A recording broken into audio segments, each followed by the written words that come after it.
Welcome to She Coaches Coaches. I'm your host, Candy Motzek, and I'm going to help you find the clarity, confidence, and courage to become the coach that you are meant to be. If you're a new coach, or if you've always wanted to be a life coach, then this is the place for you. We're going to talk all about mindset and strategies and how to, because step by step only works when you have the clarity, courage, and confidence to take action. Let's get started.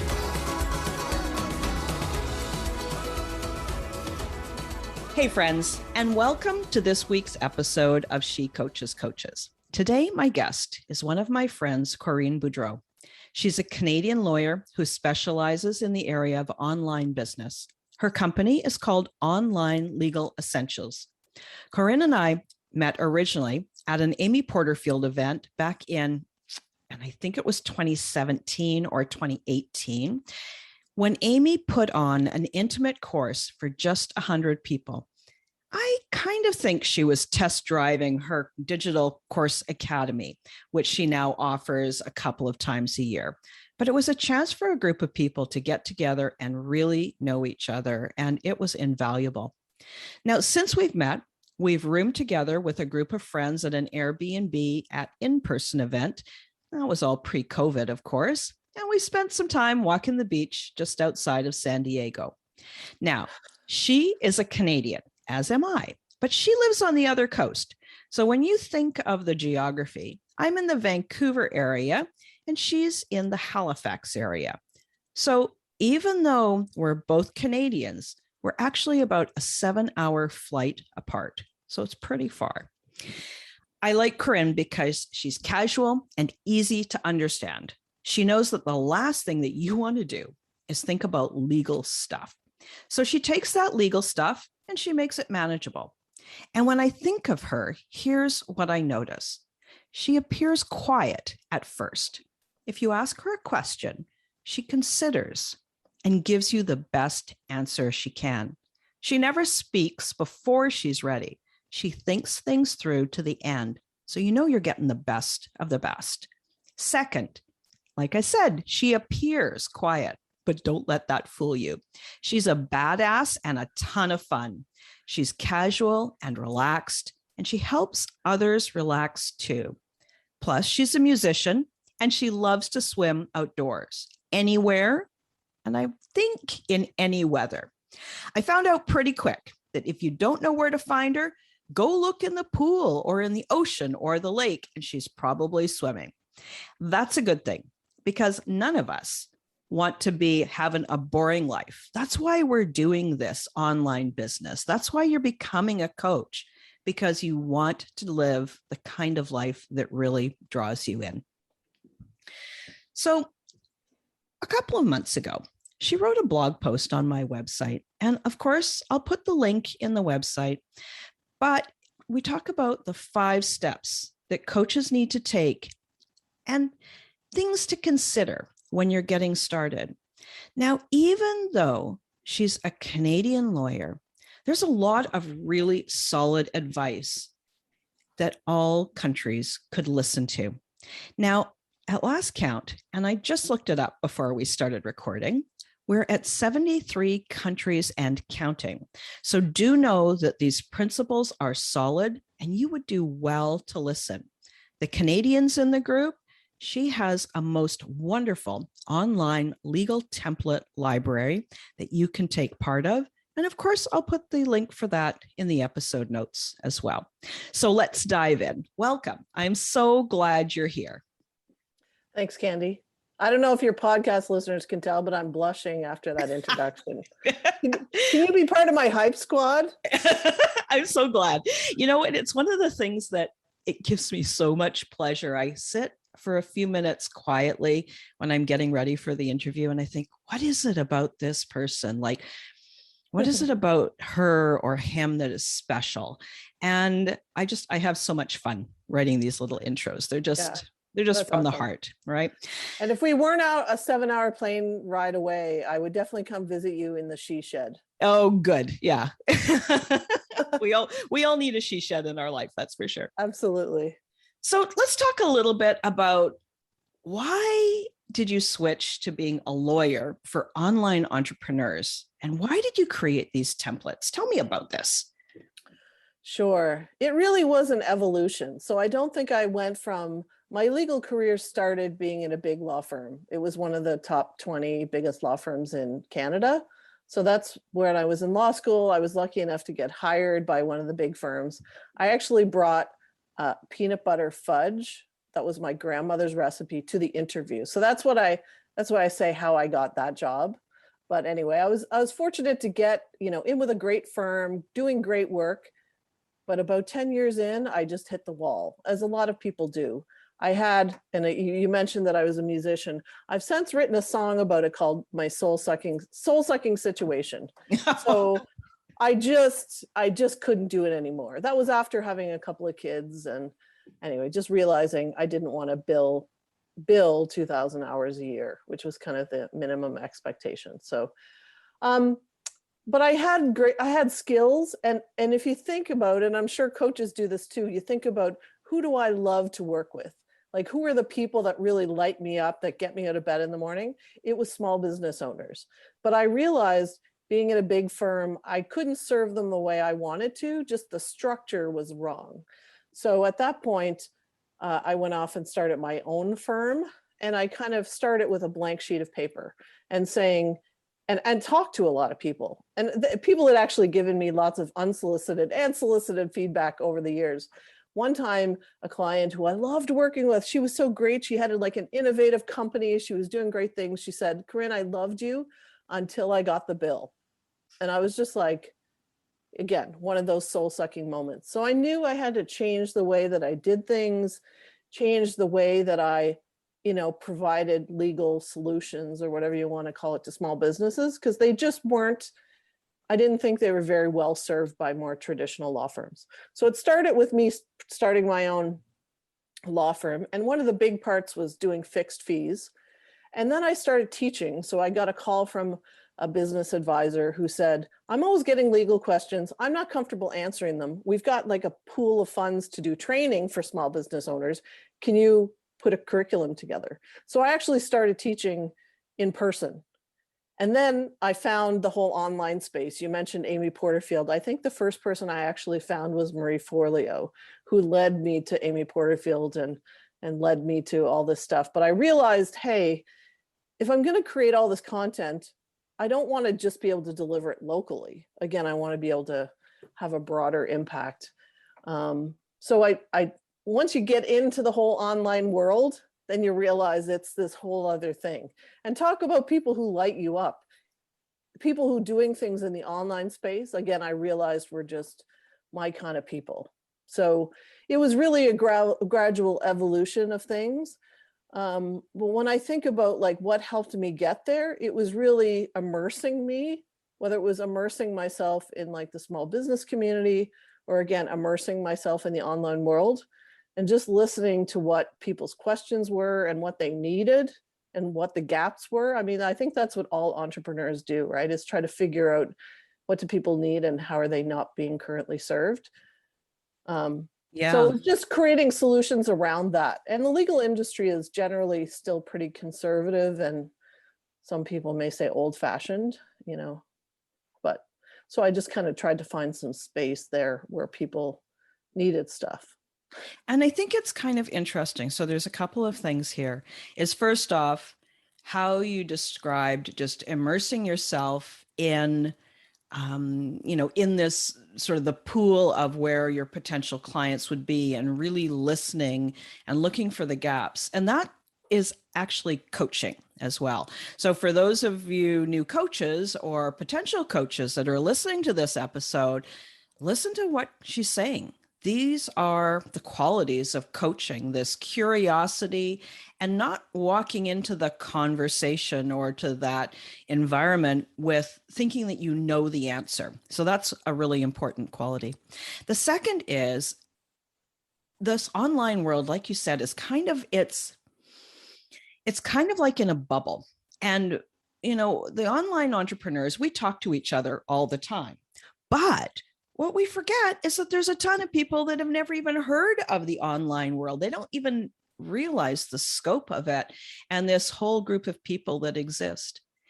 The other piece of this that I think is important is that, sorry, I just need to get my head together here.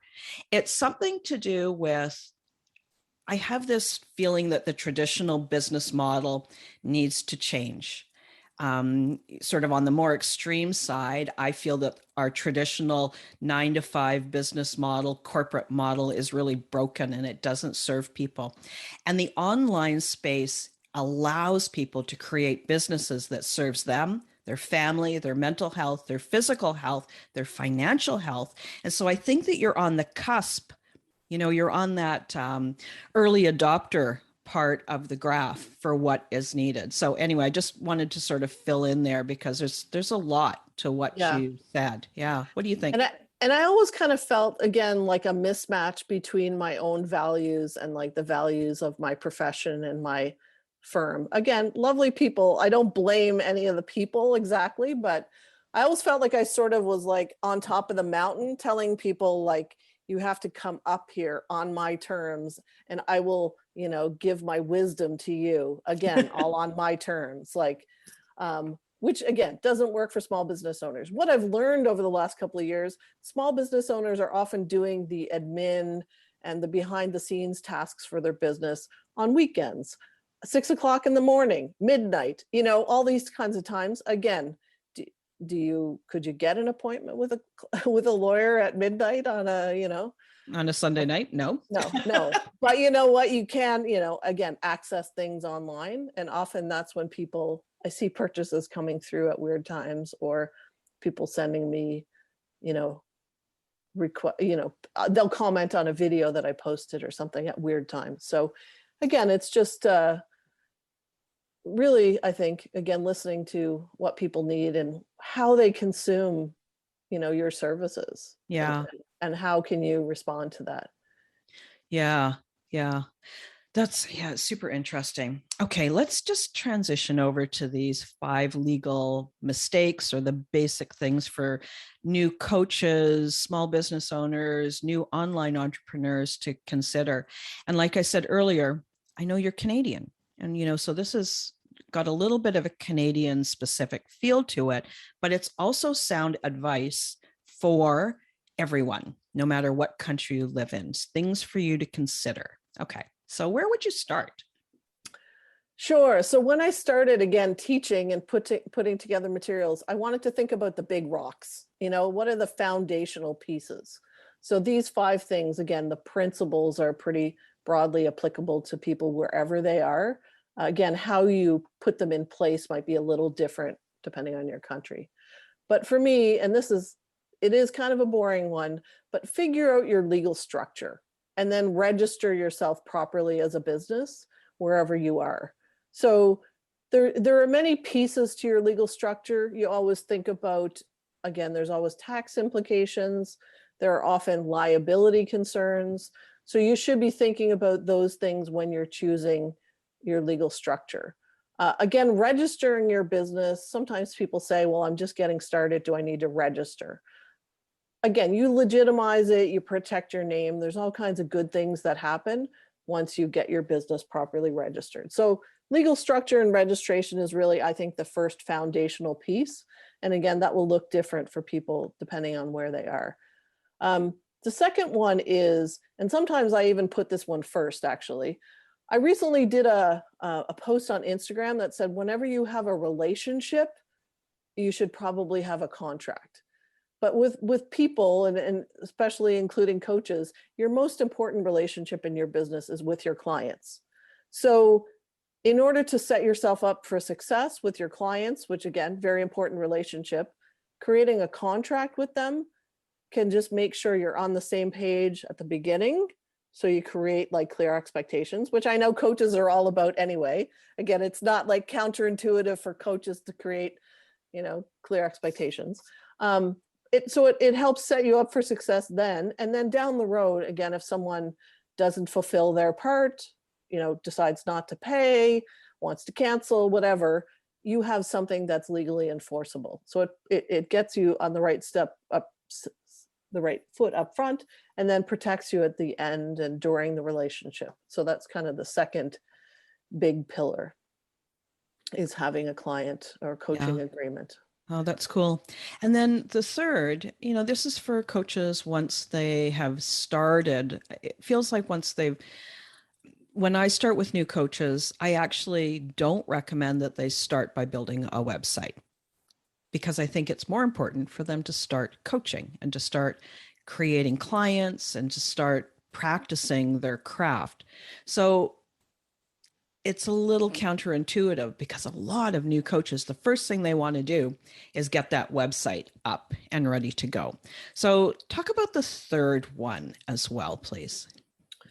Sure. So the third one is to have, again, some thought to what you have on your website legally. So one of the big things is a privacy policy. I think people are used to now seeing privacy policies on your website. So I tell people, think of your website as if it's like opening a shop, but it's just, on the interwebs. So you still need to think about, again, all of the signs. So I think of the privacy policy is we're really telling people the information that you're collecting, how you're going to use it, where you will and disclose it or not disclose it, cookies, all of that kind of stuff. So you're telling people sort of some of the ground rules of using your website, just like you would tell people, again, in a store, don't touch this, this part is for employees only. There's always those kind of parameters when you have a physical location. Disclaimers are the other piece. So you're kind of telling people what this is and what this isn't. So a lot of people, once they have a website or even social media, they start to create content, but you want to make it clear it's different if someone's reading a blog post versus, for instance, hiring you one-on-one. So you're not giving the same kind of advice if someone's reading your blog post as if they were to hire you one-on-one. So again, that's kind of like putting signs up around the store to say, wet floor and, here's the refund policy and all that kind of stuff. So again, just having a website, you shouldn't just think of it as like it's not just a business card. It really is a sort of functioning, living, breathing part of your business that does require some of these things. Again, the other two things would be a copyright notice, which protects your content. We're going to talk about that. That's one of the other pillars all by itself. And then terms of use. Again, that's kind of all the rules.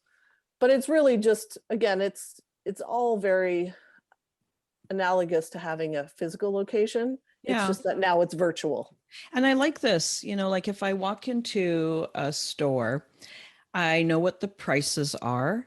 I know where the emergency exit is. Like you said, if somebody's got a little bit of water that's dripped off of an umbrella, I know that there's a, slippery, the floor is wet sign. I know if I can return that item or not, or if it's only exchange. So what I'm hearing from the first three things is that this is how we define a relationship. It just happens to have the word legal around it, but it is still, how do you create a clear relationship with people? And so, for the new coaches, if you're feeling a little nervous about all of a sudden you're realizing that you need to be looking at some legal obligations, just think of it as, here is me starting a relationship, not just with my clients, but with people who come and see my website, with people who click and maybe sign up for one of my free reports, for anybody who puts their name in to sign up for a newsletter. It's creating that relationship. And for me, it's the back and forth. Here's what you can expect from me. Here's what I expect from you. And so I think that makes it feel a little bit more human, Mm-hmm. Yeah. And again, when people start thinking about because definitely I remember the day, I can clearly remember the day I hit publish on my first law firm website, because it was kind of my launch date. And I actually had lunch that day with my dad, and he had printed off, God love him, printed off copies of the pages of my website and had some comments, some feedback, some constructive feedback. But it's scary. Like I remember sweating, my palms were sweating. So putting yourself out there, you do when you write blog posts, when you publish a website, you put yourself out there. But again, the legal stuff helps you feel more supported and more solid when you start doing that. So it kind of, you feel like you have that backup that I'm putting the stuff out there, but I also know, again, what some of the parameters are around that. Yeah, for sure. So what are some of the other pillars that you're outlining to people? Yeah. So again, the fourth pillar is understanding copyright laws so that you can protect, I guess there's two pieces of it. Protect the content that you're creating, but also not infringe on the content, the rights of others who've created content. So again, copyright laws, people sort of bump into it here and there. We sort of know that you can't, take someone's image and put it on a t-shirt and start selling them down on the corner. You can't take people's music, although, with digital music, it's changed a little bit in terms of, it doesn't have that physical, you don't always hold it in your hand anymore. But we sort of have a sense that copyright laws are floating around out there. So again, once you become a content creator yourself, whether you're creating, again, courses like content for your membership or a coaching program or writing blog posts or putting images on Instagram, you just need to understand some of the basics of copyright laws. Yeah. Yeah. And when I think of content, I hadn't even really thought so much about courses at this point, but I think about the three basic content: written, so often seen as blog posts, which, we'll often take that blog post and then create a social media post out of it as well. And sound, like this, podcasts, or private audio is another way. And then the third is video. There's a lot of people that might do Facebook Lives. They may take those videos of them talking and put it on their website, or even publishing to YouTube, something like that. Right. And social media has definitely muddied the waters for people a little bit, because essentially what you do, so if I were to do a Facebook Live, the content is mine, so it's still protected by copyright. I'm the copyright owner. But what I'm essentially doing is licensing that content to Facebook so that people, whoever the Facebook users are, can share it, like it, comment on it within the terms of use of Facebook. But it doesn't mean that I've signed it over to Facebook. It also doesn't mean that you could take my post from Facebook and start sharing it outside of Facebook. And call it your own. And call it your own. Yeah. Yeah. So that's part of what I usually talk about in terms of copyright is, again, what does social media look like versus putting things on your website or creating a podcast or whatever. So there are some pieces to that. And again, I don't think any of this is rocket science. It's all fairly common sense, but it's just, again, things that people haven't necessarily thought about before. Yeah. And when I think about this copyright and what people may choose to do with your content, the first thing is you create content because it adds value. It helps your clients, it helps your potential clients. And it, just these basics says, hey, you get to think for yourself, like you've got some ideas, pull them together into a way that is going to help the people that you would most love to work with. Don't take somebody else's idea and do a copy paste. Legally, it's wrong. It's also ethically wrong, if I would say that too. But it encourages us to say, I get to think for myself. I get to think about my life, my opinions, my knowledge, my skills, and create something. And there's not a lot that is more satisfying than creating your own content.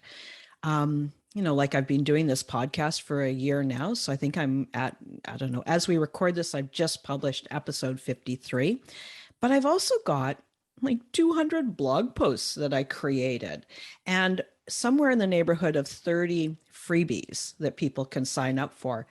And so just from that level, I can tell you that it is so satisfying to create your own stuff. It's it's a way for you to create a legacy and, take what and create something that will help others. So what's the fifth pillar that you're going to talk about? I feel like we need a drum roll here. The fifth pillar. Okay. I told my teenage son who plays the drums to be quiet, so he won't be playing the drums during this recording. Oh, you could have cued him now. It'd be perfect. I could have. So the fifth one is to create a contractor agreement so you can create clear terms with people you're hiring. So again, what I'm talking about here, there are, and this is going to be the same, like, again, the principle is the same no matter what country you're in. The tests of who's an employee and who's a contractor are going to vary by country. But whenever you're hiring someone, again, if we go back to when you have a key relationship, you should have a contract. When you're hiring people, once you get to that stage in your business where you're not just wearing all the hats yourself, you want to create clear expectations with those people. So one of the very key legal distinctions is, like, what status does this person have that I'm hiring? So again, you want to be clear about their legal status. Again, are they an employee? A contractor is not an employee, so that looks very different. And then whatever they are, so if you're hiring contractors, most people start out hiring contractors, whether it's like a graphic designer or a copywriter or a virtual assistant, or there could be many types of people. You want to make it very clear, again, the scope of the work, how you're going to pay them, how the contract can be ended, who owns, again, if they're creating content for you, who owns that content, all that stuff. So create clear expectations with people who you're hiring. Yeah, super helpful. And for new coaches, this happens faster than you think. It won't be long before you think that it's time to hire somebody to help you with your social media, or that you want to hire somebody to help you with your branding or getting photos for your website or your website itself. So, just because you hear this contractor agreement, don't think, oh yeah, of course, that's sometime in the future. This happens a lot quicker than you think it does. So just keep that in the back of your mind as well.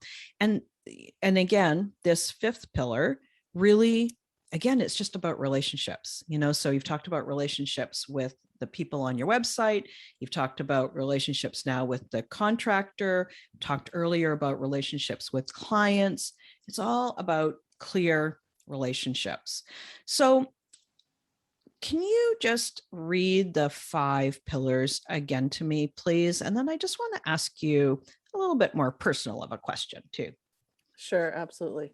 So the first pillar was choose a legal structure and register your business wherever it is that you are located. The second pillar is make a coaching agreement template so that you can create clear expectations with your coaching clients.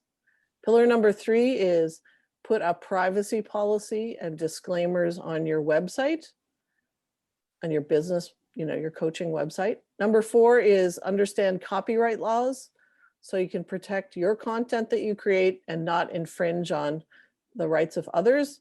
And number 5 is create a contractor agreement when you're hiring people so that you'll have clear terms. Oh, that's great. Thank you.